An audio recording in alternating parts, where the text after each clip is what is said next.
आपका कोई plan B था? सर प्लान भी नहीं था, लाइक मेरा अल्टीमेट गोल यही था कि एनडीए देना है। तो मैं बैकलॉग कवर करने के लिए प्रेजेंट क्लास कभी नहीं छोड़ता था, वो Okay. कंटिन्यूअसली करता रहता था मैं, क्योंकि अगर आप प्रेजेंट वाला छोड़ोगे तो वो बैकलॉग में ऐड होता जाएगा एंड बैकलॉग कभी फिनिश नहीं होगा ऐसे। या हम इस मॉक में नहीं कर पा रहे तो एनडीए कैसे करेंगे? तो उसको कैसे मोटिवेट कैसे रखेंगे उसमें आप? कि अब वही क्वेश्चन करो जो गलत हुए हैं, उनको 3-4 बार रिवीजन करो कि कौन सा कॉन्सेप्ट है जो मेरा सही नहीं जा रहा है। सर एसएसबी एक पर्सनालिटी टेस्ट है और वो पर्सनालिटी आप नहीं बना सकते उतने गिवन टाइम में। सर मेजॉरिटी ऑफ स्टूडेंट्स जो हैं including me sir daily revision नहीं करते हैं। जय हिंद दोस्तों, मैं पुनीत डोगरा स्वागत करता हूं आप सभी का डिफेंस वाला पे। और आज मैं उन लोगों से आपको मिलवाना चाह रहा हूं जिनके अंदर आप खुद को देखोगे, खुद बनना चाहते हो वैसा, आगे बढ़ना चाहते हो वैसा। तो उन बच्चों से मिलेंगे आज जो एनडीए में सेलेक्ट हो गए हैं।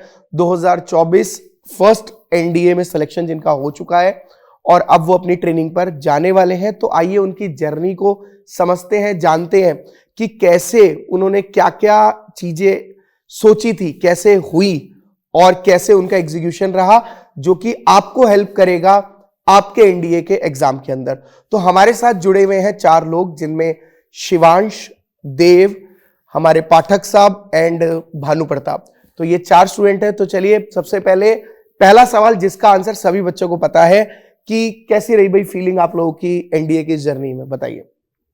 सर काफ़ी अच्छी रही सर, काफी अच्छी थी जी सर, प्राउड मोमेंट था। प्राउड मोमेंट था।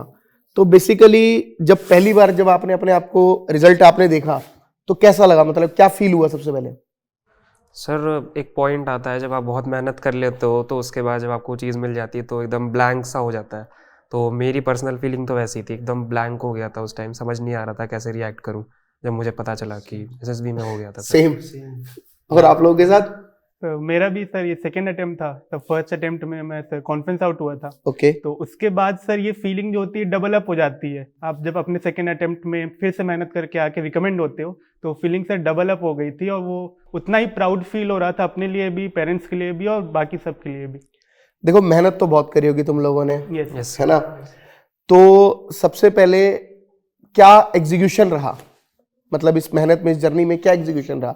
कैसे आपने सोचा कि यार कुछ और क्यों नहीं सोचा, यही क्यों सोचा कि डिफेंस ही क्यों, मतलब पैशन था या क्या रहा? यस सर, सबसे मेन तो फैमिली सपोर्ट अगर रहता है तो मेरे हिसाब से फैमिली सपोर्ट है। इन्वायरमेंट, जैसा मैं गांव से था तो गांव वाला इन्वायरमेंट था, फ्रेंडशिप बढ़ जाती है, मतलब ऐसे ही, मतलब हम एडिक्टेड थे कि फ्रेंडशिप बना लेते हैं। तो यही, जैसे हमारे गांव में लोग अग्निवीर, मतलब यही आर्मी रिलेटेड ज़्यादा यही था कि या तो आर्मी में जाना है, नहीं तो खेती करनी है। अच्छा। तो बस मेन यही था। तो पैशन तो यहाँ से ही बना कि आर्मी में जाना है, मतलब आर्म फोर्सेस में जाना है। आर्म फोर्सेस में हाँ, जाना फिर basically। धीरे धीरे बना, पता चला कि एनडीए होता है कुछ, तो फिर बनने लगा धीरे धीरे। तो ये पता कब लगा, मतलब बेसिकली 8-9 के करीब थोड़ा पता लग मतलब गया फोन आने लगा, जब क्योंकि लॉकडाउन लगा तो फोन मिला हमको। अच्छा। तो पता चला कि हाँ ये भी होता है कुछ। अच्छा, तो इसकी तैयारी भी कर सकते हैं, ऐसे हो सकता है। फिर देखा आगे ओके। ऐसे ऐसे होता है। तो मतलब बेसिकली इंस्पिरेशन कौन था आपका, मतलब कौन था इंस्पिरेशन? घर में कोई? सर मेरे लिए सर मेरे अंकल हैं, सर वो एयरफोर्स में है, सार्जेंट। तो बचपन से उन्हें देखा है ड्यूटी जाते हुए। वो इलाहाबाद में भी पोस्टेड थे 2-3 साल के लिए, तो वो हमारे घर से ही अप डाउन करते थे, तो उनको देखा है, तो वो एक इंस्पिरेशन थे। अच्छा, बाकी घर में भी 1-2 लोगों ने एनडीए के लिए अटेम्प्ट दिए थे, तो इसलिए था सर कि एनडीए देना है। एनडीए प्लस जेई दोनों था, बट प्लान ए एनडीए था and plan B was JEE. मतलब प्लान बी, आपने बोला कि प्लान ए एनडीए था, प्लान बी जेई था। तो आपको क्या लगता है कि प्लान बी हमेशा लाइफ में होना चाहिए या मतलब नहीं होना चाहिए? आपका क्या, आपका प्लान बी? चलो आपसे बात करते हैं। सर मेरा प्लान भी, जैसे सौम्य ने कहा, मेरा भी प्लान बी जेई था, क्योंकि अब जब आप 10+2 में पीसीएम ले लेते हो तो आपके पास थोड़े से मतलब लिमिटेड ये जो बड़े बड़े एग्जाम्स बचते हैं यही बचते हैं, जेई और एनडीए।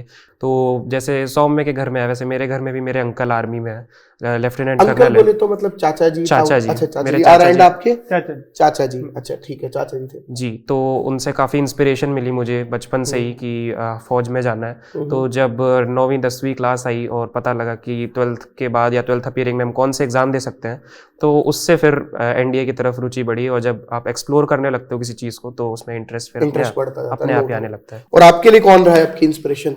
सर मेरे लिए इंस्पिरेशन तो सर मेरे पेरेंट्स एक्चुअली रहे हैं। Though I am come from a civilian background, I mean there is nobody in my family who's into forces, बस ये था कि स्टार्टिंग से ही कि कुछ अच्छा करना है, कुछ बड़ा करना है ताकि पेरेंट्स को प्राउड हो एंड लाइक उसके हिसाब से मैं भी अपना लाइक थोड़ा पैशन फॉलो कर सकूं।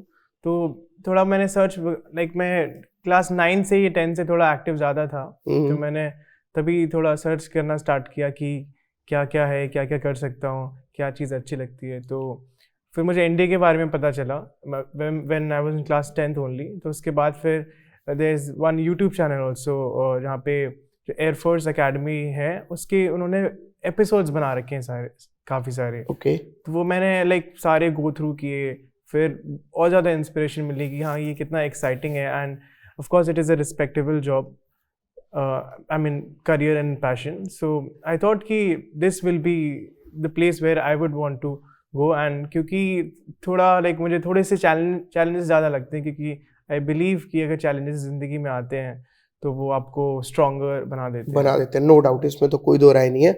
तो बेसिकली आपका कोई प्लान बी था? सर प्लान भी नहीं था, लाइक मेरा अल्टीमेट गोल यही था कि एनडीए देना है। जेई दिया था? सर जेई मैंने नहीं दिया था। तो ये ऐसा कह सकते हैं कि मतलब प्लान ए बी होना भी सही है और नहीं भी, ये दोनों बातें हैं। मतलब Yes, sir. ये इट इज ऑल अबाउट मतलब हमारी सिचुएशन क्या है, Yes, हम sir, किस तरीके से खुद को right. देख रहे हैं। तो अगर यार एनडीए के एग्जाम को, रिटन एग्जाम की बात करते हैं, पहले 3 स्टेजेस में बांटे Yes, sir. कि टफ, टफेस्ट और एवरेज। तो मतलब क्या कहेंगे आप, इसको क्या कहेंगे कि ये टफ एग्जाम है या एवरेज है इसका लेवल, या फिर मतलब इजी होता है? मतलब ये 3 स्टेज रखते हैं, तो क्या कहना चाहोगे? सर रिटर्न देख के तो मॉडरेट लेवल है, ऐसा कोई मॉडरेट लेवल मतलब एवरेज हाँ लेवल? जेई ऐसा जेई लेवल का तो है नहीं, नहीं, उससे हाँ, तो no easy- doubt JEE level तो नहीं है, हाँ। बट कैसा कह सकते हैं कि मॉडरेट लेवल में? हाँ मॉडरेट लेवल की मतलब एक एवरेज अपर मॉडरेट जिसकी जैसे सीबीएसई, चलो सपोज करो सीबीएसई कंसीडर कर रहे हैं, एक एवरेज बच्चा सीबीएसई में 65% ला रहा है, 60% ला रहा है, तो क्या आपको लगता है कि वो बच्चा काबिल है इस एग्जाम को क्लियर करने के लिए? सर प्रिपरेशन थोड़ी ज्यादा लगेगी। अच्छा, बस, प्रिपरेशन ज्यादा हाँ, करनी पड़ेगी। हाँ, तो बस मतलब यही है। बेसिकली सीबीएसई उसको साथ में अपना स्ट्रॉन्ग हाँ, करना चाहिए, बिल्कुल ये तो हम सर। भी बोलते हैं इनको, Yes, sir. है ना? और आपका किसी किसी का कोई डिफरेंट ओपिनियन इस पे? यस सर, मुझे भी जहाँ तक लगता है कि एवरेज ही है। बस जैसे हर एग्जाम की रिक्वायरमेंट्स अलग होती हैं, आपको कैसे तैयारी करनी है। तो अगर आपको वो पता चल जाता है कि कैसे तैयारी करनी है और किस पे ज़्यादा फोकस करना है, देन मेरे अकॉर्डिंग भी NDA written is not very difficult, because जो मैथ्स आती है वो हमारे जो बेसिक्स होते हैं वो एनसीईआरटी ही फॉर्म करती है। उससे सिर्फ एनसीईआरटी सिर्फ छोटा सा एक लेवल अप आता है, इतना ज़्यादा नहीं आता है। तो अगर मेरा भी ओपिनियन ऑलमोस्ट सेम ही है कि सर एनडीए का जो रिटन एग्जामिनेशन होता है वो एवरेज लेवल का ही होता है। अगर किसी का 65, 75 या 70% भी आ रहा है, बट उसके अगर मैथ्स के बेसिक्स क्लियर हैं तो उसके लिए रिटन निकालना इजी हो जाएगा। Yes, no plus doubt. उसका यस सर, मैं भी एज अ मैथ्स टीचर हमेशा बच्चों को यही बात बोलता हूँ कि अगर आप एवरेज या बिलो एवरेज भी हो, Yes, sir. तो आप इस एग्जाम को इजीली क्रैक कर सकते हो। It's all about dedication and आपको थोड़ा सा कंसिस्टेंसी चाहिए, अपने फॉर्मूले फंडेस ठीक रखो। तो आपको क्या लगता है बेसिकली, अगर कोई बच्चा 12th में है, चलो पहले 12th से बात करते हैं। एक तो 12th जब बच्चा कर रहा है, तो 12th करते करते वो एनडीए को निकाले, उसके लिए एक तो बोर्ड भी है, बोर्ड भी क्रैक करना है Yes, sir. और एनडीए भी निकालना है। तो उसके लिए मतलब ये कैसे वो इस चीज की प्रिपरेशन करे? सर जैसे मैथ्स है तो मैथ्स वो बोर्ड्स और एनडीए के साथ ही कर सकता है, बोर्ड सेम ही है, बस थोड़ा अपर लेवल रखे एनडीए के लिए, तो मैथ्स तो हो गया कंप्लीट। बाकी इंग्लिश की थोड़ी अलग से प्रिपरेशन रखनी पड़ेगी, ओके। और जीएस पार्ट के लिए मेन मैं तो कहूंगा कि आपने इंग्लिश के लिए ऐसा क्यों कह रहे हो कि अलग प्रिपरेशन करनी पड़ेगी? क्योंकि सर इंग्लिश तो ऐसा बोर्ड में कोई वो वाली लेवल तो आएगी ना, ग्रामर वाला हिस्सा ग्रामर नहीं वाला है। वो पोर्शन आएगा। और मेन जैसे जीएस है अपनी, तो जैसे ज्योग्राफी है वो थोड़ा मतलब स्कोरिंग सब्जेक्ट है, तो मैं कंसिडर करूंगा कि ज्योग्राफी ज़्यादा अगर इम्पोर्टेंट रखे कोई तो नंबर मतलब हाई स्कोर रहेगा। अब हमारे पास कुछ बच्चे ऐसे होते हैं जो विदाउट मैथ्स वाले होते हैं, यस सर। यार 10th के बाद उन्होंने विदाउट मैथ्स में आ गए, बट जैसे आप लोगों ने बताया कि हमारा 9-10 से पैशन था, हम चाह रहे थे 9-10 से हमें समझ आ गया था कि हम डिफेंस फोर्सेस में जाएंगे, आपको पता था 11-12 में हमें मैथ्स चाहिए, लेकिन कभी कभी क्या होता है 10th में मार्क्स कम आ गए, यस सर। मैथ्स में वीक है और हमने मैथ्स लिया ही नहीं, बट एग्जाम तो देना है एनडीए का और उसमें मैथ्स तो पूछी Yes, sir, जाएगी, बिल्कुल। तो उसके लिए क्या आप कहना चाहोगे कि क्या कर सकते हैं? एनडीए में सर बहुत सारे सब्जेक्ट आते हैं, जैसे सिर्फ मैथ्स नहीं है, मैथ्स तो है ही, जैसे बेसिक मैथ्स तो आनी ही चाहिए और उसके लिए अलग से प्रिपरेशन भी करनी पड़ेगी, लेकिन सर जीएटी एग्ज़ाम के लिए कई सारे सब्जेक्ट आ जाते हैं जो बच्चे लेते हैं 11th के बाद, जो सोशल साइंस स्ट्रीम वाले भी होते हैं उनके भी फेवर में कई सब्जेक्ट्स आते हैं, तो वो उससे अपना स्कोर अच्छे से इंक्रीज़ कर सकते हैं। बाकी सर मैथ्स का एज पता होगा अलग पेपर होता है, तो उसके लिए अलग से प्रिपरेशन तो लगेगी सर, मैथ्स को इग्नोर मैथ्स के अंदर मेहनत करनी पड़ेगी। इसमें यही कर सकते हैं कि जैसे अगर आपका math subject as a main subject नहीं रहा है तो आप इतना प्रिपेयर कर लीजिए ताकि उसका जो सेक्शनल कट ऑफ है वो निकल जाए। अब क्योंकि आप नॉन मैथ्स बैकग्राउंड से एंड मैथ्स ज़रूरी है एनडीए में, तो थोड़े एफर्ट्स आपके ज़्यादा लगेंगे। तो मेरा भी ओपिनियन यही है कि अगर कोई नॉन मैथ्स है या कॉमर्स है या आर्ट्स है तो 30% 25% कट ऑफ जाती है सर मैथ्स की, जो कि 30 क्वेश्चन है। और सर ऐसे कई चैप्टर्स हैं जिनका वेटेज ज़्यादा है बट वो एक एवरेज लेवल के चैप्टर्स हैं, जैसे स्टैटिस्टिक्स हो गया, प्रोबेबिलिटी हो गया, ये सारे जो हैं ये एवरेज लेवल के चैप्टर्स हैं। तो इनको अगर कर लें तो हमारी कट ऑफ इजीली क्लियर हो सकती है और हम जीएटी में अपना स्कोर इंक्रीज कर सकते हैं। तो यही बात है कि कट ऑफ क्रैक करना ईजी है, नो डाउट। तो यही चीज अगर हम बोलते हैं बच्चों को तो थोड़ा लगता है उनको कि नहीं भाई ऐसा पॉसिबल नहीं है, बट आप लोग रिकमेंडेड हो तो आप लोगों को बच्चा थोड़ा समझेगा कि यार नहीं पॉसिबल है। तो ये इंस्पिरेशन होना चाहिए, कोई भी चीज छूटती नहीं है कभी भी, ये चीज तो समझ आ रही है। अच्छा, एक आप लोगों ने पढ़ाई करी, ठीक है, जब आप पढ़ रहे थे तो एक सबसे बड़ी समस्या आती है बच्चों की बैकलॉग, कि सर बैकलॉग हो गया यार, ये वाला लेक्चर छूट गया, वो वाला लेक्चर छूट गया, तो उसको कैसे कवर करते थे आप? सर मैं अपना पर्सनल ओपिनियन बताऊं इस पे, तो मैं बैकलॉग कवर करने के लिए प्रेजेंट क्लास कभी नहीं छोड़ता था, वो कंटिन्यूअसली करता रहता था मैं, क्योंकि अगर आप प्रेजेंट वाला छोड़ोगे तो वो बैकलॉग में ऐड होता जाएगा एंड बैकलॉग कभी फिनिश नहीं होगा ऐसे। ठीक है। तो जो आप अपना बाकी टाइम टेबल बनाया हुआ है आपने, जो भी लीजर टाइम है आपका, उसमें से आपको टाइम देना ही पड़ेगा बैकलॉग क्लियर करने के लिए। तो उसके अलावा तो कोई उसका सोल्यूशन नहीं है, क्योंकि आप प्रेजेंट क्लास छोड़ोगे तो that will keep on adding in the backlog and it will never finish. तो ये प्रॉब्लम जो ऐसा ये बहुत कॉमन है, ऑलमोस्ट सभी स्टूडेंट्स ये प्रॉब्लम फेस करते हैं। आप लोगों ने करी थी इंक्लूडिंग मी। सभी देखो लो भाई, देखो रिकमेंडेड कैंडिडेट्स भी बैकलॉग का प्रॉब्लम फेस करते हैं, और मैं हमेशा बोलता हूं कि बैकलॉग इज अ नेचुरल, मतलब ये एक नेचुरल चीज है, हर बच्चे की होती है। तो सब मेरा भी बहुत बैकलॉग हो जाता था, मेरे फ्रेंड्स भी उनका भी हो जाता था। उनके पास एक ऑप्शन था सर कि वो क्या करते थे, स्कूल कभी कभी ड्रॉप कर देते थे कि स्कूल नहीं जा रहे हैं और अपना बैकलॉग कवर कर लेते, लेकिन मेरे पास वो ऑप्शन नहीं था क्योंकि मैं स्कूल का सर हेड बॉय भी था। अच्छा। तो मेरे लिए नेसेसरी था कि रोज स्कूल अटेंड करना पड़ता था। तो मैं क्या करता था सर कि कभी ऐसा होता था कि आप कम टाइम दे पा रहे हो, कम लेक्चर्स अटेंड कर पा रहे हो, लेकिन ऐसा भी डेज आते थे जब आप ज्यादा लेक्चर्स अटेंड कर सकते थे टाइम निकाल के अपने। तो अप डाउन होता रहता है सर, कभी आप कम करते हो, कभी आप ज्यादा करते हो। बस यही कि आपको अपनी लिमिट्स पुश करनी चाहिए डेली, ताकि आप ज्यादा से ज्यादा आउटपुट निकाल। मैं भी बच्चों को हमेशा यही बात बोलता हूं कि आप लोग जो प्रेजेंट क्लास चल रही है ना, उसको मत छोड़ो बिल्कुल भी।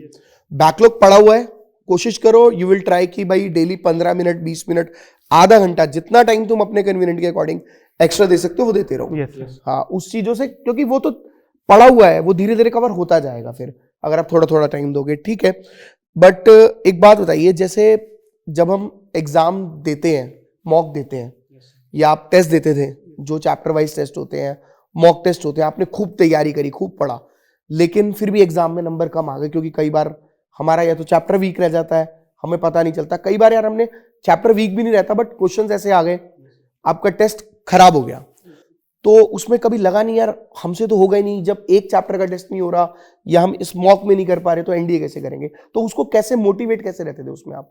सबके साथ होता है तो कि टेस्ट देते हैं, कम नंबर आते हैं, मेन चीज ये है कि जो गलती की है उससे सीखना चाहिए। अरे वाह। कि जैसे मान लिया कि ये जैसे मॉक टेस्ट में कम आए, कि अब वही क्वेश्चन करो जो गलत हुए हैं, उनको 3-4 बार रिवीजन करो कि कौन सा कॉन्सेप्ट है जो मेरा सही नहीं जा रहा, वो देखो, और फिर रिवीजन करो उसका, जो तुमने जो चैप्टर का टेस्ट था उसको रिवाइज करो, हो जाएगा सही। सबके साथ ये सही है। मैं भी सर इसी मोमेंट में, लाइक जैसे अगर कोई मैंने फुल लेंथ मॉक टेस्ट लगाया है तो पहले लगा लिया टाइम ड्यूरेशन के हिसाब से, फिर देखता था कि कौन से क्वेश्चंस मेरे से नहीं हुए हैं, और फिर वजह ढूंढता था क्यों नहीं हुए, कि चैप्टर रिवाइज नहीं किया या फिर फॉर्मूला नहीं आते थे। तो ऐसे करके हाँ, वो थोड़ा लास्ट में डिसअपॉइंटमेंट होता है कि अच्छे नहीं आए। फिर मैं अपने आप को बोलता था कि भानु, टेंशन लेने से तो कुछ नहीं होगा, बस वही है, फोकस्ड रहो एंड जो अभी गलती की है उसको सुधार लो, टेंशन से कुछ नहीं होगा। हाँ, टेंशन सबको होती है, बट एनडीए जब आप जा रहे हो तो उसको तो साइड में रखना है ना, उसके मार्क्स नहीं मिलने। टेंशन को लेके चलोगे तो उसके तो मार्क्स मिलेंगे नहीं। तो मतलब आप लोगों को भी ये चीज फेस करनी पड़ी है, मतलब सबको करनी पड़ती है, दैट इज अगेन मैं कहूंगा नेचुरल है, Yes, sir, it's है ना? natural. बहुत बढ़िया, ठीक है। तो अब आप एक बात बताइए, कुछ बच्चे ऐसे भी बोलते हैं कि सर हमने क्लास करी, जैसे आज चैप्टर पढ़ लिया, सपोज कोई भी एक चैप्टर पढ़ लिया, 5वें 6ठे चैप्टर पे आ गए अब हम, लेकिन हमें लगता है कि पुराना जो चैप्टर है वो शायद हम भूल रहे हैं, एक ये प्रॉब्लम आती है। ये कैसे आपको लगता है कि वो हम भूल रहे होते हैं या फिर हमें उसे बीच बीच में रिवाइज करते रहना चाहिए? इस पे क्या ओपिनियन देना चाहोगे? सर मैं तो ये कहूँगा कि जो पढ़ा है आज उसको रात को रिवाइज करके सो, मेन चीज़ ये है, तो कभी नहीं भूल लोगे। और ऐसे करो कि आज पढ़ा है तो शाम को या रात को रिवाइज करो, और जो एक वीक का पढ़ा है उसको लास्ट संडे में रिवाइज करो। अच्छा, तो मतलब मैं तो ऐसे करता था। डबल रिवीजन कह रहा हूँ, डबल बेसिकली रिवीजन डेली तो करना ही करना है, हाँ। और लास्ट जो Last में। वीकेंड है यस सर। उसको वीकेंड को पढ़ाई का और ज्यादा आपको वो वाला पूरा वीक कवर करना है। और आप लोग अपनी अपनी बताइए कि क्या पॉइंट रहे? मेरा ये मानना है कि सर जो भी टॉपिक हम लोग पढ़ते हैं, जो भी चैप्टर पढ़ते हैं, उसको हमें पढ़ने के बाद छोड़ना नहीं चाहिए। भले ही हम उसके 5-10 PYQ ही करें एक दिन में, लेकिन हमें करते रहना चाहिए, क्योंकि अगर हम उस चैप्टर से टच खो देंगे तो हमारी एक्यूरेसी उस चैप्टर में कम हो जाती है, तो वो बाद में थोड़ा लॉस देती है। तो इसीलिए मैं पर्सनली यही करता था कि जो भी चैप्टर मेरा कंप्लीट हो जाता था, मैं उसके PYQs कॉन्टिन्यूसली लगाता रहता था। भले ही कम अमाउंट में लगाऊं, बट इतने लगा लेता था कि मेरे फॉर्मूलेज और जो टॉपिक्स का कॉन्सेप्ट वगैरह था वो माइंड में fresh. Sir adding to his point, sir majority of students जो हैं including me, sir daily revision नहीं करते हैं। वो क्या करते हैं, एक मतलब चैप्टर्स कंप्लीट करते रहते हैं, और जब 4-5 चैप्टर्स हो जाते हैं तो मेरा तो यही सजेशन है कि आपके जब 4-5 चैप्टर्स कंप्लीट हो गए हैं तो आप सारे चैप्टर्स से एक बार ऊपर से ही सही, लेकिन एक बार गो थ्रू कर लो, हाँ, और formulas उसके पढ़ बाद लीजिए, उसी फंडे पढ़ चैप्टर्स लीजिए। पे आप कुछ क्वेश्चन सॉल्व कर लो, 10 क्वेश्चन 15 क्वेश्चन डेली के सॉल्व कर लो, तो आपको हमेशा याद रहेगा। सर ये स्ट्रैटेजी मैं फॉलो करता था। मैंने भी जैसे किया है कि जैसे नोट्स तो बना ले, क्योंकि वो तो लास्ट मोमेंट पे रिवीजन के लिए बहुत ज़्यादा इंपॉर्टेंट होते हैं। तो जैसे मेरा लाइक मंथली सेट रहता था शेड्यूल के, जैसे मैंने फर्स्ट वीक में जो कुछ पढ़ा, जैसे मंडे पढ़ा तो मैं संडे डेफिनेटली रिवाइज कर रहा हूँ। एंड जो लाइक 4 वीक्स होते हैं ना मंथ, तो जो मंथ के लास्ट जो डेट्स हैं, जब मेरा लाइक मंथली टेस्ट है, तो बेसिकली वो मंथ स्टार्टिंग से first week, second week, third week, fourth week सारे रिवाइज हुआ, एंड फिर उसका टेस्ट दिया। तो ऐसे लाइक नोट से रिवाइज कर लेता था इतना ज़्यादा। एंड वो चीज़ रहेगा, दैट इज़ कॉमन, कि आप 1 महीने पहले का चीज़ नहीं याद रख सकते। बस वही है कि आप रिविजन करते जाओ, अपना टाइम पीरियड बना लो, like twice, like 2 times in a week, और एवरी वीक या फिर मंथ वाइज। यही चीज रिकमेंडेड और नॉन रिकमेंडेड कैंडिडेट्स को आपस में अलग करती है। जैसे कि आप लोगों ने बताया कि कोई वीकली रिवीजन कर रहा है, कोई वीकली के साथ साथ मंथली रिवीजन भी कर रहा है, तो कंसिस्टेंसी जो रिवीजन की है वो मैटर करती है कि आप लोग डेली, जैसे कुछ बच्चे डेली पढ़ रहे हैं बट वीक के एंड में उन्होंने पूरा नहीं पढ़ा, या मंथ के एंड में उन्होंने पूरा नहीं पढ़ा, तो that is the major difference between a recommended candidate and non recommended candidate. तो ये आपके ऊपर डिपेंड करता है कि आप अपने आप को किस फेज में रखते हैं और देखते हैं। और एक सबसे बड़ा मेजर पार्ट बच्चों का रहता है कि सर हम किस हिस्से को कहां से पढ़ें। जैसे PYQs का एक कैसा रोल रहता है, मतलब अब PYQs को भी अगर मैं नंबर दूं, मतलब मैं कहूं कि एक बेस्ट है वो, और एक वर्स्ट पार्ट है, और एक एवरेज सिचुएशन है, तो क्या आप सिचुएशन देना चाहोगे PYQs को, बेस्ट, वर्स्ट या एवरेज? PYQs तो बेस्ट है सर। बेस्ट मतलब NDA एग्जाम के लिए PYQs मतलब ऑलमोस्ट 70 to 80% आपको प्रिपेयर करवा देते हैं किस टाइप के क्वेश्चंस एग्जाम में आने वाले हैं, और क्या पैटर्न है क्वेश्चंस का, किस चैप्टर से किस टाइप के क्वेश्चंस आते हैं, और PYQs आपको बहुत हद तक प्रिपेयर करवा देते हैं। एंड जो भी मॉक्स बनते हैं सर वो मैक्सिमम PYQ बेस्ड ही रहते हैं, ताकि बच्चों की प्रिपरेशन भी अच्छी रहे। तो PYQs तो बेस्ट हैं सर। कितने साल के PYQs करने चाहिए फिर भी? सर मैं पर्सनली बताऊं तो मैंने 2016 से लेकर 24 तक सारे ईयर्स के सारे PYQs करे हुए थे। पेपर भी लगाए हुए थे साथ में, बीच बीच में से क्वेश्चंस उठा के रैंडमली भी करे हुए थे, तो उससे काफ़ी हेल्प मिलती है, क्योंकि सर आप जितना PYQ करोगे पेपर उसी पैटर्न पे ही आता है मोस्टली, बहुत कम ऐसा होता है कि कुछ नए क्वेश्चंस आ गए, मैक्सिमम क्वेश्चंस उसी पैटर्न पे आते हैं, and that will definitely help you in cracking the exam. Personal experience भी है, जैसे NDA 153 था जिसमें हम सारे रिकमेंड हुए हैं, NDA 154 था सितंबर में, तो हम लोग के उसी में मेडिकल्स वगैरह सारी चीजें चल रही थी, तो हम लोग के पास मतलब मैंने फॉर्म फिल किया था ये सितंबर अटेम्प्ट का, तो इतना टाइम नहीं था कि चीज़ों को फिर से हम लोग रिवाइज कर पाए एग्जाम के लिए, तो मैंने सिर्फ मैथ्स के सिर्फ PYQs लगाए थे, और उसी में से मेरा मैथ्स का कट ऑफ क्लियर हो गया था। मतलब काफ़ी सारे क्वेश्चंस थे जो रिपीटेड थे या सेम फॉर्मेट पे थे, सिर्फ डेटा चेंज था। तो PYQs सर बेस्ट है अगर कोई भी शॉर्ट टर्म में अच्छा रिजल्ट आना चाहता है। यस, एंड इससे अगर हम PYQs लगाते तो इसका एक बेनिफिट मुझे लगता है कि ये होता है कि हमें पता चल जाता है कि एक चैप्टर को कवर किस तरह से करना है। हाँ क्योंकि चैप्टर कवर करने के काफ़ी डिफरेंट सबके अलग अलग तरीके होते हैं। अगर आप PYQs लगा रहे हो, आपको पता चला इस टाइप के क्वेश्चंस आ रहे हैं एंड इस टॉपिक से आ रहे हैं, तो हमें एक तो पता चलता है कि कौन सा इंपॉर्टेंट टॉपिक है एंड फिर किस वे में हमें तैयारी करनी है, तो वो बहुत हेल्पफुल रहता है। हाँ, इंपॉर्टेंट चीजें पता लग गई, Yes, sir. इन पे ज्यादा काम करना है, हमारा वीक पॉइंट ये है, मतलब ये सारी चीजें हमें मिल जाती है, इजीली मिल जाती है PYQs की हेल्प से। तो मैं भी हमेशा यही बोलता हूँ कि आप लोगों वाली बात कि PYQs को छोड़ो ही मत बिल्कुल भी। Yes, चलो अपार्ट फ्रॉम रिटन स्टडी बात करते हैं, जब आपका रिटन क्लियर हुआ तो उसके बाद आप लोगों ने SSB की तैयारी कैसे करी? सर मैं अपना बताता हूँ, मेरा तो मतलब मैं बता रहा हूँ गांव से हूँ, तो मेन चीज़ मुझे तो ये लगी कि इन्वायरमेंट इतना बढ़िया था कि फ्रेंडलीनेस, ये कोऑपरेटिवनेस और थोड़ा दिमाग लगाने वाला पार्ट जो मतलब इंटेलिजेंस, तो ये तो मुझे तो ये लगता है कि गांव से आ गई। और जो इंग्लिश ये पार्ट है, तो इसके लिए मैंने न्यूज़पेपर पढ़ा और थोड़ी इंग्लिश आप बात करें स्पोकन की? यस सर, फॉर ठीक है, स्पोकन मतलब इंग्लिश। जब हम इंटरेक्ट करते हैं यस सर, SSB के लिए जाते हैं तो हमें जो इंग्लिश वाला हिस्सा चाहिए यस सर, उसकी बता रहे हैं आपने कैसे तैयारी करी? Yes, sir. By newspaper and newspaper sir, एक पालकी शर्मा मैम है, उनका यूट्यूब चैनल है, उसकी मतलब न्यूज़ देखते थे, तो उससे 2-3 चीज़ हुई कि SSB के लिए जैसे लेक्चरेट टॉपिक होते हैं, तो उसके लिए नई चीज़, नए पॉइंट्स पता चले, और कभी कभी इंटरव्यूइंग ऑफिसर भी पूछ लेता है कुछ न्यूज़, तो इससे वो बहुत फ़ायदा हुआ न्यूज़पेपर और वो यूट्यूब चैनल से। तो मेरे हिसाब से तो यही बेस्ट चीज़ थी मेरे लिए। Newspaper Yes, sir. पढ़ के अपनी Yes, sir. मतलब इंग्लिश को इम्प्रूव किया जा सकता है। एनवायरनमेंट से, अपने एनवायरनमेंट से सीखना मेरे हिसाब से ये भी बहुत इंपॉर्टेंट चीज़ है। Okay, yes sir. सर तो मैंने भी लाइक SSB की प्रिपरेशन, जैसे हमें पेपर दे के आए थे, पता चल चुका था कि हाँ ठीक है कट ऑफ निकल जाएगी इजीली, तो हमने अपना प्रिपरेशन वही सेम न्यूज़पेपर से स्टार्ट किया। न्यूज़पेपर के एडिटोरियल्स पढ़े, डिफरेंट काइंड के न्यूज़पेपर पढ़े, मैगजीन पढ़ना स्टार्ट किया। दैन जैसे दोस्त ने बताया कि पालकी शर्मा मैम है जो, तो उनकी English I really like her English, तो उनसे पढ़ना स्टार्ट किया, क्योंकि वहाँ से फिर मेरा करंट अफेयर्स एंड जो जियो पोलिटिकल सिनारियो रहता है वो भी कवर हो रहा था। एंड बाकी 1-2 चैनल्स भी हैं यूट्यूब पे जो थोड़े बेसिकली इंटरनेशनल रिलेशंस पढ़ाते हैं, उसमें से PW भी है, तो उससे भी 3-4 यूट्यूब चैनल्स जहाँ से पढ़ा। बाकी अब जैसे एक SSB is a like 5-day process and it is very thorough, it checks from every sphere of yourself। तो उसमें मैंने एक्चुअली जो बुक्स काफ़ी लोग रिकमेंड करते हैं कि बुक ये खरीदो एंड फिर उसको गो थ्रू करो, ये it will help you to understand कि ये टेस्ट है तो इसमें रिक्वायर्ड क्या है, इसका बेसिस क्या है। तो वो मैंने बुक्स काफ़ी गो थ्रू की। एंड जैसे यूट्यूब पे इतने सारे जो लेक्चर्स नहीं, पॉडकास्ट अवेलेबल होते हैं या फिर इंटरव्यूज़ अवेलेबल होते हैं, तो देखिए इधर उधर की बॉडी लैंग्वेज क्या है, किस टाइप से आंसर अभी आपकी बॉडी लैंग्वेज भी देख रहे हैं बच्चे पॉडकास्ट के। Yes sir. जो बनने वाले हाँ जी सर, एंड वो बहुत ज़्यादा हेल्पफुल रहा है मेरे लिए। एंड फिर उसके बाद जैसे हमें थोड़े फ्रेंड्स बन जाते हैं सेम लाइक जो सेम चीज़ एम कर रहे हैं SSB की, तो टेलीग्राम पे भी 1-2 ग्रुप्स बने हमने।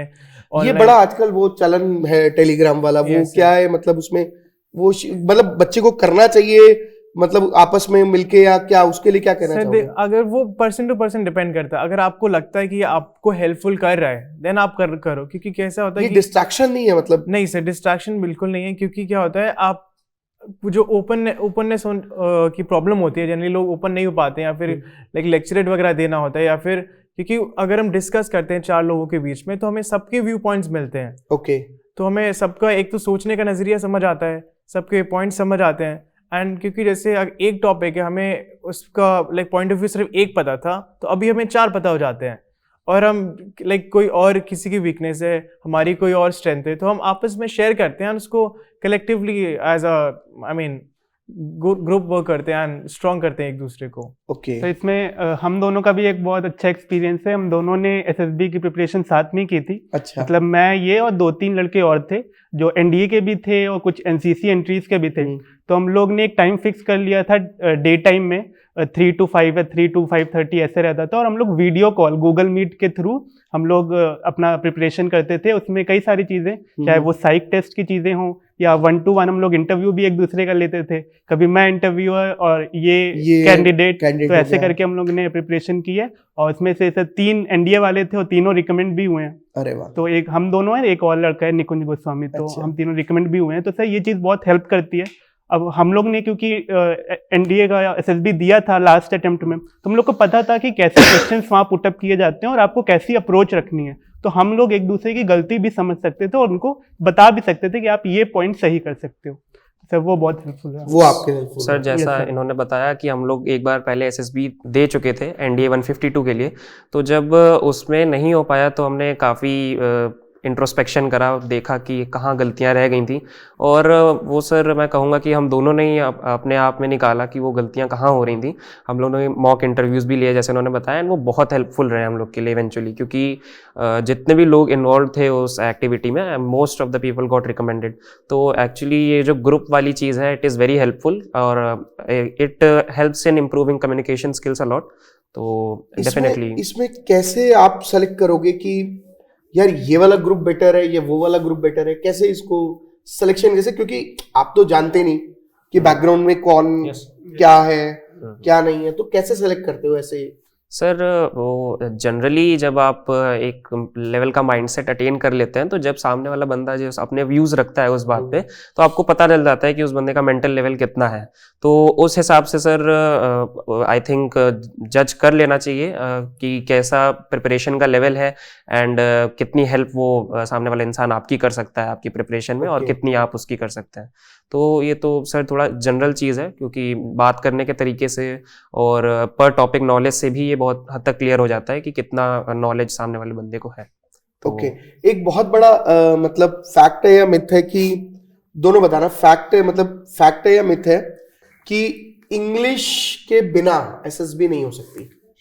ये फैक्ट है या मिथ? सब मिथ है, मिथ मेरे है। अकॉर्डिंग मिथ है, क्योंकि मैंने काफ़ी सारे कैंडिडेट्स देखे हैं जिनकी इंग्लिश इतनी अच्छी नहीं थी, खराब थी बेसिकली, बट उन वो रिकमेंड हो गए, क्योंकि एसएसबी प्रोसेस ही ऐसा है कि इतने सारे टेस्ट से आपको गो थ्रू कराता है कि अगर आपका एक वीक पॉइंट है एंड कोई और स्ट्रॉन्ग पॉइंट है तो वो आपको रिकमेंड करेंगे, because they need I mean true persons who can I mean easily चीज़ें सीख सकते हैं एंड अडेप्ट कर सकते हैं, क्योंकि ट्रेन तो वो अकेडमी में हमें कर देंगे।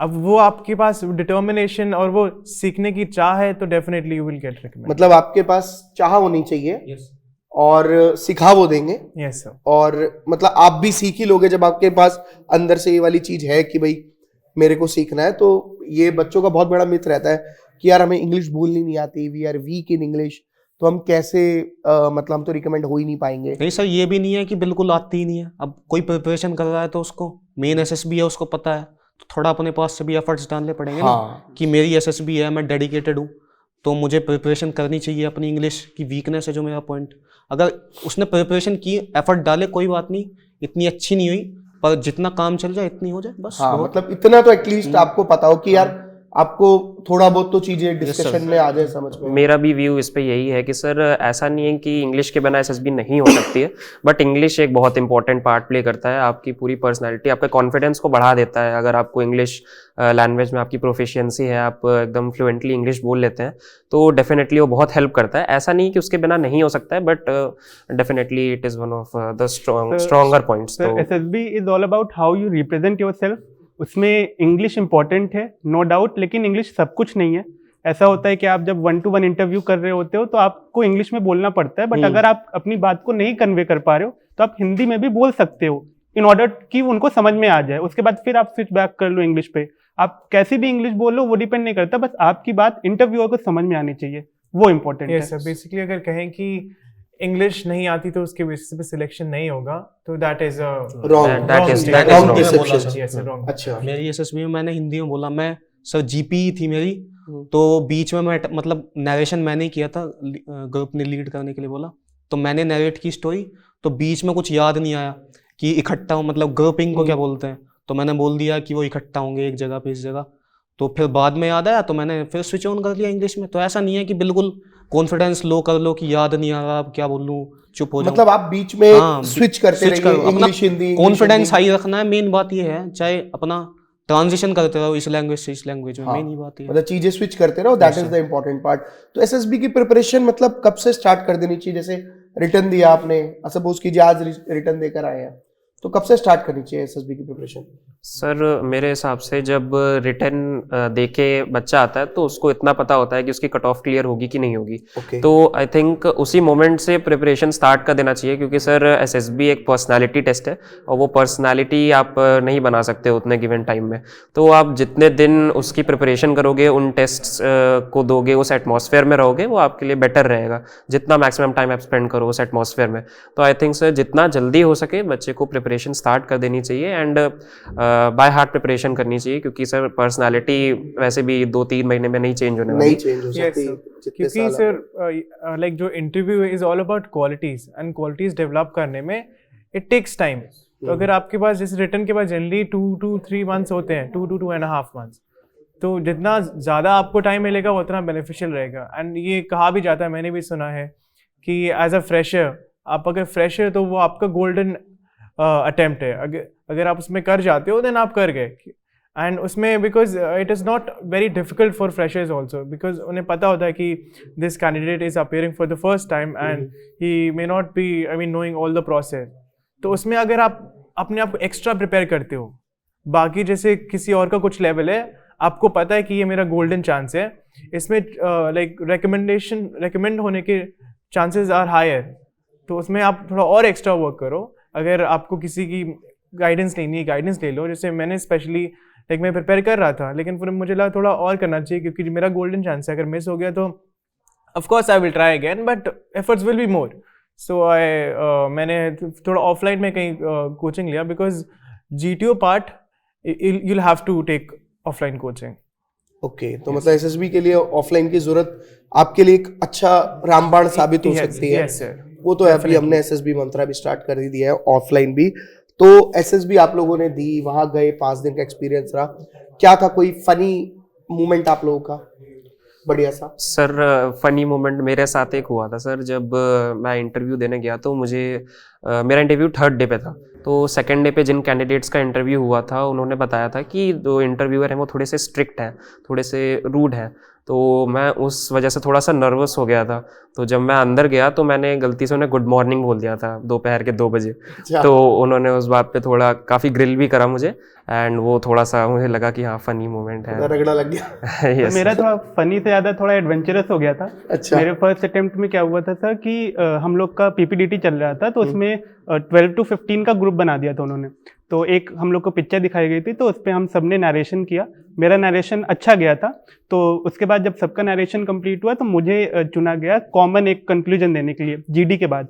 GD में सर इतनी भसड़ मच जाती है कि आपको कुछ समझ में नहीं आता। Yes sir. तो किसी की कोई कॉमन स्टोरी आई ही नहीं थी। तो मैंने क्या किया था कि अपनी ही जो स्टोरी थी उसी को थोड़ा इलैबोरेट करके सुना दिया। उसके बाद जब GD ओवर हुआ तो सब आके बोल रहे थे कि यार तुमने अपनी स्टोरी सुना दी, अब तुम्हारा नहीं होगा, तुम्हारा नहीं होगा। पूरे ग्रुप के आके बोल रहे थे यार तुम स्क्रीनिंग नहीं हो रहे हो। लेकिन जब हुआ तो स्क्रीनिंग भी हो, उसके बाद आगे जाके रिकमेंड भी हुए। तो मतलब GD के अंदर कुछ बात होती है लॉजिकल फैक्ट्स, उसमें क्या कहना चाहोगे, क्या पॉइंट है उसमें?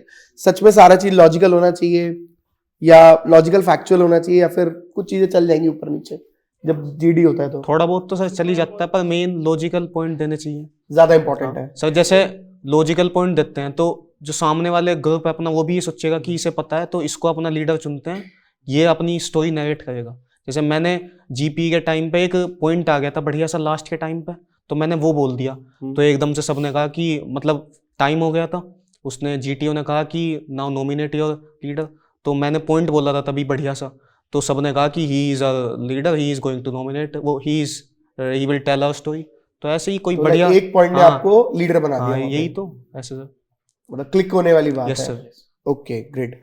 तो क्या फैक्ट और मिथ है SSB के बारे में? कुछ फैक्ट्स और मिथ्स के बारे में बच्चों को बताइए। सर मिथ ये है कि SSB बहुत ज़्यादा हार्ड है और क्लियर नहीं होगा। ये मिथ है कि जैसे जब मैं वहाँ पे गया एंड लाइक स्क्रीनिंग हो गया, तो जब रियलाइज़ किया तो actually it was also relaxing moment for me कि जितना मैं हार्ड एक्सपेक्ट कर रहा था उतना नहीं हुआ, तो काफ़ी अच्छा था। लाइक इतना हार्ड नहीं होता है, आप बस वो आपको प्रिपरेशन करनी होती है, क्योंकि आप एक्सपेक्ट नहीं कर सकते कि कैसा हो, but generally it is normal. Sir to be honest, जिनका SSB क्लियर हो जाता है, जो रिकमेंड हो जाते हैं, उनको वो इजी लगने लग जाता जैसे है। कि ये भाई साहब। बट नॉर्मल लोगों के लिए सर वो है difficult. But SSB is all about तो योरसेल्फ। ये नॉर्मल और एक सिविलियन और एक डिफेंस Yes, पर्सन sir. को इसीलिए तो अलग करता है ना, Yes, क्योंकि sir. आप लोगों को नॉर्मल लगेगा, मतलब बता रहे थे आप। तो नहीं, मैं भी सिविलियन ही हूँ, अंकल हैं एयरफोर्स में बट एक सिविलियन बैकग्राउंड से ही हूँ। तो सर ऐसा नहीं है कि बहुत ज़्यादा डिफिकल्ट है, बट हाँ कुछ चीज़ें हैं जो छोटी छोटी वहाँ पे चेक होती हैं, तो आपको हर एक स्टेप बहुत सोच समझ के लेना पड़ता है, यही है। ऐसा अच्छा। मतलब वही है, अगर आप परफॉर्म कर रहे हो तो डिफिकल्ट नहीं है, अगर आप परफॉर्म नहीं कर रहे हो एंड जो क्वालिटीज रिक्वायर्ड है आपने डेवलप नहीं की हैं, फिर कहीं थोड़ा बहुत लैग कर रहे हो तो थोड़ा मुश्किल हो जाता है, बट ये नहीं है कि आप कर नहीं सकते। It is all about how much input you are giving. अगर आप अपना 100% दे रहे हो तो आपके हाई चांसेस हैं कि आप रिकमेंड होगे। हाँ, जो 100% देगा वो तो कंफर्म है कि भाई उसके लिए तो सारी चीजें इजी हो गई, वो कोई भी एग्जाम हो, नो डाउट। ठीक है, एक चीज और पूछना चाहूंगा कि जैसे फिजिकल फिटनेस और मेंटल हेल्थ का क्या रोल रहता है जब आप इस एग्जाम के लिए प्रिपरेशन कर रहे होते हैं, ड्यूरिंग द प्रिपरेशन? क्या मतलब हमारे को बहुत ज्यादा फिजिकली फिट होना जरूरी है, या ठीक ठीक भी चलेगा, या जैसे हमें वैसे जाएंगे? क्या कहना चाहोगे इस पे आप? इतना हाई भी नहीं, नॉर्मल होना चाहिए, मतलब थोड़ा बहुत, मतलब उठते हैं तो स्ट्रेचिंग कर लो, एक्सरसाइज, बस बहुत है। जब रिटर्न क्लियर हो जाए तब स्टार्ट कर दो अपनी रनिंग। जैसे मैंने रिटर्न मतलब पहले थोड़ी बहुत कर लेते थे, फिर रिटर्न क्लियर हुआ तो करने लगे थोड़ी रनिंग, थोड़ी एक्सरसाइज, बस बहुत है ही। मेंटल के लिए अपना योगा वोगा कर लो जिसको मतलब होता हो, मुझे तो हुआ नहीं। सर वैसे प्रिपरेशन के लिए mental health is very important, because जब आप प्रिपेयर कर रहे होते हो एंड अगर क्योंकि अगर प्रेशर होगा तो प्रोडक्टिविटी कम होती है, ये मैंने एक बार एक्सपीरियंस किया था, तो फिर मैंने कुछ चीज़ ट्राई की and it worked for me. जैसे कि मतलब लोगों से बात की, ओपनली जो हार्ट में था वो बताया, एंड कुछ उन्होंने एक्सरसाइजेज मेडिटेशन वगैरह बताई, वो किया, तो आई थिंक वो हेल्प किया। एंड बाकी चीज़ इज़ अबाउट फिटनेस। अगर आप देखो जितना फिट हो सकते हो that is your plus point, but जो जितनी अमाउंट ऑफ फिटनेस रिक्वायर्ड है SSB में वो सिर्फ इतनी है कि जैसे GTO में कुछ इंडिविजुअल ऑब्स्टिकल्स होते हैं, जैसे रोप क्लाइंबिंग हो गया, या फिर मंकी क्रॉलिंग हो गया, या फिर बर्मा ब्रिज, या ऐसे काफ़ी सारे। तो अगर आप उनको इजीली कर पाते हो और उस टाइम ड्यूरेशन में, तो I can say you are physically fit, and that is the amount of fitness that is required. मतलब उतना ज्यादा लेवल नहीं चाहिए कि आप डेली 5 किलोमीटर 7 किलोमीटर भागने जा रहे हैं वगैरह वगैरह। बस जो सर मेन जो ऑब्स्टेकल है वो पार हो जाए बस। मैंने 10 के 10 किए, मैंने कुछ इतना एफर्ट नहीं किया, मैंने 10 के 10 वो किए। मतलब बेसिकली इस एज में तो वैसे भी आप लोग Yes, फिट sir. होते ही हैं, हाँ, yes, sir. तो थोड़ा बहुत मेंटेन करके हाँ. रखिए। इट इज नॉट लाइक कि आप बहुत बिल्कुल ज्यादा लेजी, weight है। ऐसा नहीं होना। हाँ, उस तरीके की चीजें नहीं होनी चाहिए। तो एक चीज बताइए, डे टू डे लाइफ में OLQ की मतलब कैसे डेवलप करें अपनी? सर जैसे मैंने पहले भी कहा था कि जब आप प्रिपरेशन करते हो तो आप एकदम उस एटमॉस्फेयर में ढल जाते हो, तो ये चीज़ आपको अपने उसमें प्रिपरेशन के टाइम भी बहुत हेल्प करेगी, क्योंकि जब आप अपने जैसे अपने फादर मदर किसी की हेल्प भी करोगे, अपने ब्रदर सिस्टर सिबलिंग जो भी हैं उनको पढ़ाई में हेल्प करोगे या कोई भी और काम करोगे, तो आपको खुद पता चलेगा कि आप में कौन सी OLQ आ रही है, कौन सी आप डेवलप कर रहे हो धीरे धीरे और कौन सी नहीं है। और ये पर्सनली मुझे भी बहुत हेल्प करा था, क्योंकि जब पूछते हैं वहाँ पे इंटरव्यू, पर्सनल इंटरव्यू पूछते हैं कि आपकी क्या क्वालिटीज़ हैं, आप अपनी कुछ क्वालिटीज़ बताइए। तो जब आप ये बेसिक क्वालिटीज़ बताते हो जो कि बाकी सब लोग भी करते हैं लेकिन आप कर रहे हो और आप थोड़ा वो डिफरेंट बनाते हैं आप खुद से, तो वो चीज़ आई थिंक ज़्यादा इम्प्रेस करती है उनको कि डे टू डे लाइफ में आप नॉर्मल कामों में भी OLQs अपनी रिप्रेजेंट कर पा रहे हो, तो वो काफ़ी उससे फ़ायदा मिलता है। तो आई थिंक जो भी काम होता है उसमें जब आप प्रिपरेशन करोगे तो धीरे धीरे you will start finding OLQs in every work you do. मतलब इन्वॉल्व योरसेल्फ इन मतलब योर एनवायरनमेंट, हाँ, अपने दोस्तों में, भाइयों में। OLQ सर ऑलमोस्ट सब में होते हैं, but it is all about how you showcase yourself, आप कैसे अपने आप को रिप्रेजेंट करते हो।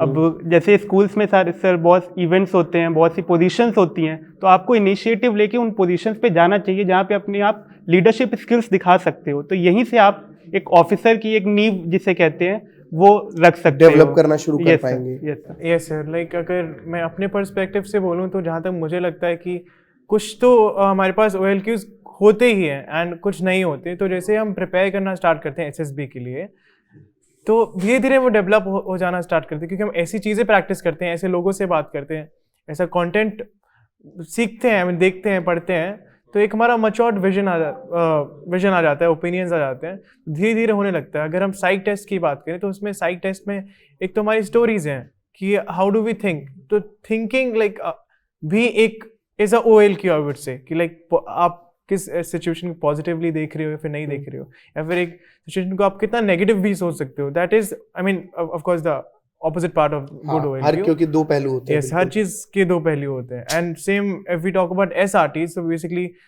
different situations are given to us and we have to solve. हम जैसे सॉल्व करते हैं उसमें हमारा दिखाते हैं कि इनिशिएटिव ले रहे हैं या फिर जो प्रेजेंस ऑफ माइंड है कि नहीं है, दूसरों के बारे में सोच रहे हैं कि नहीं सोच रहे. सो आई थिंक कुछ होती हैं एंड कुछ ऐसे हम सीखते हैं प्रोसेस, अपने SSB के लिए तैयारी करते हैं, वी डेवलप दोस थिंग्स. तो वन लास्ट क्वेश्चन जो चारों से इंडिविजुअल होगा, कि आप 2025 वाले बैच के बच्चों को क्या मैसेज देना चाहोगे जो NDA की अभी प्रिपरेशन कर रहे हैं? आप बताइए पहले. सर मेरे अकॉर्डिंग तो सबसे पहले अगर रिटर्न स्टेज पे हैं तो रिटर्न में सबकी अलग अलग स्ट्रैटेजी होती है. अपनी एक स्ट्रैटेजी बनाएं, उसी पे स्टिक रहें till the end. And exam crack करना कोई बहुत बड़ी बात नहीं है, कर सकते हैं. एंड देन SSB के लिए जैसे मैंने पहले भी कहा कि जब आपको पता चल जाए कि हाँ आपका कट ऑफ क्लियर हो रहा है तो स्टार्ट प्रिपेयरिंग फॉर SSB. धीरे धीरे OLQs जो होती हैं वो प्रिपरेशन करने के साथ साथ डेवलप हो सकती हैं, और जितना आप ग्राइंड करेंगे उसके लिए उतना ही आपके लिए फ़ायदेमंद होगा एंड रिकमेंड भी होंगे, क्योंकि होते तो एंड में कैंडिडेट्स और स्टूडेंट्स ही हैं. हाँ. तो ऑफ कोर्स ये जो प्रिपरेशन वाला पार्ट है इंपॉर्टेंट है. आप जितना ग्राइंड करोगे उसमें, जितना मन से करोगे उतना बेनिफिशियल होगा एंड हो जाता है धीरे धीरे. और आप बताइए देव. मैं तो ये कहूँगा सर कि अगर अब अभी से रिटर्न की प्रिपरेशन कर रहे हैं तो साथ में जो OLQs है अपनी वो भी डेवलप करें. जैसे मान लिया फ्रेंडलीनेस है, इसको बढ़ाएं, अपना थोड़ा जो ग्रुप है उसके साथ कोऑपरेटिवनेस से रहें. दोनों चीज़ साथ होंगी, SSB की भी साथ होगी, रिटर्न की भी साथ होगी. और रिटर्न के लिए थोड़ी मेहनत करें, जो वीक पार्ट है उसको सही रखें और अपना SSB का भी साथ रखें. मैं ये नहीं कहूँगा कि जब क्लियर हो जाए तभी अपना करो स्टार्ट, क्योंकि 2.5 महीने में कोई पर्सनैलिटी मेरे हिसाब से तो चेंज होगी नहीं. तो अपना अभी से ही चेंज करना स्टार्ट करेंगे तो हो जाएगा. और थोड़ा न्यूज़पेपर, मैं कहूँगा न्यूज़पेपर पे फोकस रखना चाहता हूँ. न्यूज़पेपर पे फोकस रखे, जो कि मुझे लगता नहीं है कि आज की डेट में बच्चे के अंदर इतने पेशेंस बचे हुए हैं. लेकिन यही तो डिफरेंस है एक ऑफिसर बनने में और एक स्टूडेंट रह जाने में. आप बताइए क्या आप कहना चाहिए? यस, जहाँ तक मुझे लगता है कि अभी जैसे जो स्टूडेंट 2025 का फर्स्ट एग्जाम देने वाला है तो उसके पास अबाउट 4 मंथ्स हैं. तो अभी वो रिटन पे फोकस करे डेफिनेटली. तो जो उसके बाद जो थोड़ा फ्री टाइम बचता है, उससे लगता है कि थोड़ा फ्री टाइम है, तो उसमें गुड हैबिट जैसे रीडिंग हैबिट या फिर कुछ और चीज़ जो उसको SSB के लिए स्लोली प्रिपेयर करेगी तो वो करते जाए. But main focus should be on clearing the written examination, क्योंकि because after that you will get some time. उसमें आप अपनी फिजिकल हेल्थ पे वर्क डेफिनेटली कर सकते हो. एंड कुछ चीज़ें तो आपकी इनबिल्ट ही होती हैं, तो वो fundamentals will remain same, but जो आफ्टर 3 years मिलेंगे, I mean 3 months you will get after clearing the written examination. So in that time I think it is good enough to sharpen yourself and easily आप कर सकते हो. बस वो belief रखना है कि हाँ मैं कर सकता हूँ, एंड धीरे धीरे डेवलप करते रहना, रुकना नहीं है. क्योंकि अगर इस अटेम्प्ट में नहीं हुआ तो सेकंड अटेम्प्ट तो है ही, उसमें कोई वो दिक्कत नहीं है. Okay sir, in a one liner I would say perseverance is the key to success. Despite of all the ups and downs, अगर आप लगे हुए हो, आप उस चीज़ में डिटर्मिन्ड हो तो श्योर शॉट सक्सेस मिलेगा, आज नहीं तो कल, बट वो आपके पास आएगा. सर रिटन की अगर बात करें तो सर एक्यूरेसी सबसे ज़्यादा इंपॉर्टेंट है. मेजॉरिटी ऑफ स्टूडेंट्स जो फेल होते हैं मैथमेटिक्स में वो इसीलिए होते हैं क्योंकि अटेम्प्ट ज़्यादा करते हैं और वो नेगेटिव हो जाता है, इसलिए उनका कट ऑफ क्लियर नहीं होता.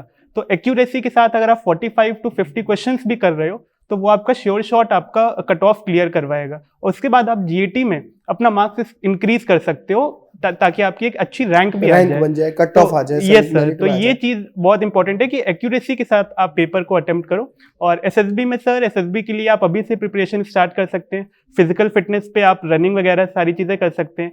इसके साथ साथ आप इंग्लिश न्यूज़पेपर्स भी पढ़ सकते हैं, जिससे आपकी इंग्लिश भी इन्हांस होगी, साथ साथ आपका करंट अफेयर्स और भी कई सारी चीज़ें, फैक्ट्स जो GD और लेक्चरेट में बहुत इंपॉर्टेंट होता है. तो सर ये सारी चीज़ें भी आपकी इन्हांस होगी और आपके पास रिटन के बाद 2-3 महीने रहते हैं, तो आपके पास सफिशिएंट टाइम रहेगा कि आप SSB के लिए प्रिपेयर करो, but written should be the main focus. Yes sir, because जहाँ तक मुझे भी पता है कि काफ़ी स्टूडेंट्स होते हैं जो रिटन के आई मीन फाइनल जब मेरिट लिस्ट बनती है तो मेरिट आउट हो जाते हैं. तो क्योंकि हमें SSB के मार्क्स थोड़े अनप्रिडिक्टेबल होते हैं, हमें नहीं पता है कितने मिल रहे हैं कितने नहीं. तो जो हमारे हैंड्स में है दैट इज रिटन के मार्क्स, तो उसमें cut off definitely of course clear करना है, तो कट ऑफ क्लियर करना है बट विद गुड मार्क्स, क्योंकि थोड़ा डिफरेंस 50-60 मार्क्स का एटलीस्ट होना चाहिए. क्योंकि एंड मोमेंट पे आपने सब कुछ कर लिया, आप मेडिकली भी फिट हो गए, एंड अगर रैंक खराब आती है जस्ट बिकॉज ऑफ मार्क्स, तो दैट इज लाइक आप सक्सेसफुल होके भी फेल हो गए। हाँ, एंड वो मतलब बहुत आपने बुरा रिटर्न भी लगता है। निकाल लिया, एसएसबी भी निकाल लिया, Yes, और sir. मेरिट आउट हो रहे हैं आप, तो Yes, ये sir. थोड़ा सा एक प्रॉब्लमेटिक चीज हो जाएगी, नो डाउट। तो बहुत अच्छा सेशन रहा आप लोगों के साथ, और मैं तो उम्मीद करूंगा कि आप लोग, आपकी जर्नी जो रहे, ये 3 साल 4 साल जो आपके रहे, वो बहुत अच्छे रहे, बहुत अच्छा आप लोगों का, मतलब ये एक बहुत गोल्डन फेज है आपके लिए, मतलब आप इसे जिंदगी भर याद रखोगे। अब जब ट्रेनिंग पे जाओगे तो जानते ही हो, खुशी का तो आपके बेहाल ही होंगे अब इस टाइम तो, है ना। Yes, sir. और मतलब कुछ ऐसी चीज हुई, मतलब रिटर्न के बाद जो, या मतलब मेरिट के बाद बताइए मेरे को एक चीज, कि ऐसी कोई चीज जो बिल्कुल अनप्रिडिक्टेबल थी, मतलब ऐसा कोई कॉल या ऐसा कोई मैसेज या कुछ आपके पास ऐसा आया हो? सर अनप्रिडिक्टेबल चीज़ तो थोड़ा मेरे साथ हुआ था। जब मैं प्रिपेयर कर रहा था तो मुझे लग रहा था कि मैं एक बार रिकमेंड हो गया तो हो जाएगा, मैंने मेडिकल पे ज़्यादा ध्यान नहीं दिया, बट एंड में काफ़ी एंड तक मुझे मेडिकल के लिए परेशान रहना पड़ा। एक्चुअली मेरी आइज़ में थोड़ी प्रॉब्लम थी, तो उसके चलते मुझे पहले एसएमबी में, फिर एएमबी में, उसके बाद 2 जगह से अनफिट होके मैं फिर आरएमबी में गया। एंड देन वहाँ पे जब उन्होंने 5 to 6 टाइम्स चेक करा, डिफरेंट ऑफिसर्स ने, सिविलियंस ने, तब जाके मुझे फिट किया। तो एक्चुअली काफ़ी अनप्रिडिक्टेबल चीज़ें हो सकती हैं, बट की यही है कि जैसे उसने कहा सौम्य ने कि परसिवरेंस रखना है, तो उसी से होता है एंड में, तो यही है। चलो ठीक है, बट एंड में मैं जाते जाते यही कहना चाहूंगा कि बच्चों, द पार्ट इज कंसिस्टेंसी, और अपने पे भरोसा रखो। आप भी वहां से यहां पहुंच सकते हो, लेकिन उसके लिए आपको अपने अंदर क्या क्या बदलाव लाने पड़ेंगे ये आपने सुन ही लिया है। तो इन सारी चीजों को ध्यान रखते हुए अपनी एनडीए की जर्नी को बनाएं, अपना बढ़िया एक्सपीरियंस करें, पढ़ाई करें उसी के हिसाब से अपने अंदर चेंजेस लाएं। क्या आपको करना है और क्या नहीं करना है, ये सारी चीजें आपको आज इस सेशन में पता लग गई होंगी। तो मिलते हैं आप लोगों से अपनी क्लासेस में। बाय बाय, जय हिंद।